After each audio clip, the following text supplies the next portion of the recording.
السلام عليكم. baraha bulshada ku wada xiriirto post, history, tweet, snap, upload, live qaabka doontaba wax ugu gudbiyay waxa jira waxyaabo aan lagu baraarugsanayn ama aan aqoon badan loo lahayn oo ku saabsan isticmaalida aaladaha kala duwan ee wax lagu faafiyo. waxa ugu badan ee sababi kara in qof dumar ah ama xitaa nin rag ah uu faafiyo waxyaabo uusan ama aysan ugu talagelin waxa keentay inuusan qofku aqoon sida saxda ah ee loo isticmaali lahaa ababka kala duwan ee uu mobilkiisa ku soo degsaday. tusaale waxaad arkaysaa dad faafinaya sawirro aan habboonayn marka aad u fiirsatana waxaad ogaanaysaa inayba u haystaan sawirradaas ama muuqaaladaas inay telefoonadooda gacanta ku seefgaraysanayaan. Facebook oo ah barta ugu badan oo ay Soomaalidu isticmaasho iyo sidoo kale WhatsApp-ka inta badan stories oo ah halka loogu talagalay in lagu faafiyo waxyaabaha yaryarka ah oo maalinlaha ah waxaad ku arkaysaa dad u malaynaya inay tahay kaamirada caadiga ah oo telkoodu leeyahay isagana qaadaya muuqaallo aan laga fiirsan kaba daranee aqoon darro aan u malaynaya inay dhanka luqadda ka jirtana way noo dheer tahay oo aaladaha dhammaan telefoonadeenna ku jira afaf shisheeye siiba Englishka ayaan ku isticmaalnaa.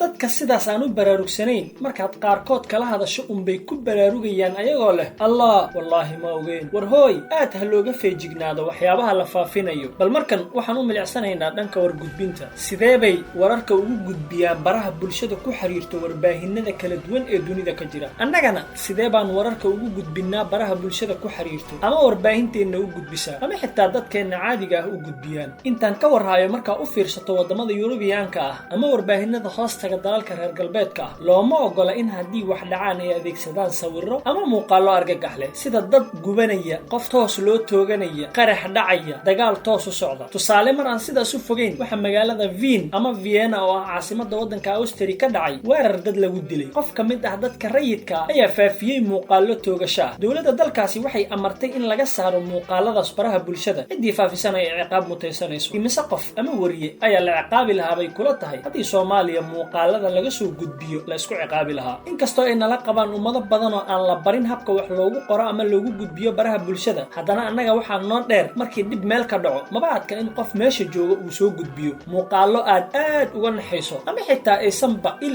aadana qaban karin. dalal badan oo dunida way mamnuuceen in dhacdo meel ka dhacday laga soo gudbiyo muuqaallo argagax leh balse annaga cidna nagama mamnuuci karto. haddaad rabto inaad hadalkayga tixraac ku samayso tag Google-ka kuna qor keliya Soomaaliya.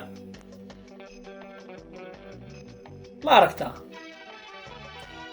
dhammaan waxa halkaas kaaga muuqdo annaga ayaa ka soo gudbinay dalkeena ama dad shisheeye ayaa naga gatay xuquuqda sawirro ama muuqaallo aan soo gudbinay. bal aan tijaabino dalal kale. tusaale ahaan Jarmalka.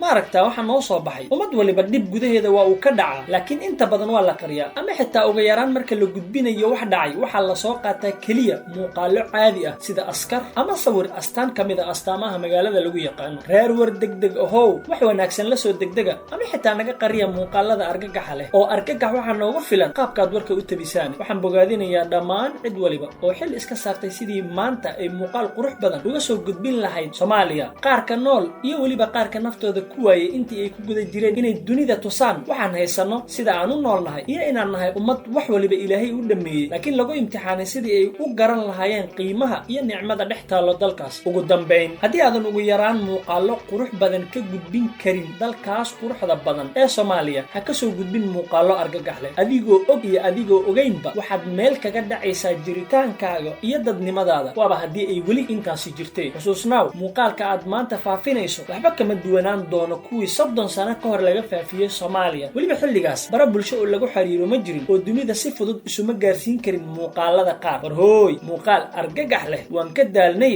qoladiina warbaahintay noo tura. adigana waad ku mahadsan tahay haddaad ba intaan ila soo gaartay. intaan muuqaal kale dib uga kulmaynana waxaan kuu rajaynayaa waqti aad u qurux badan. Auf Wiedersehen.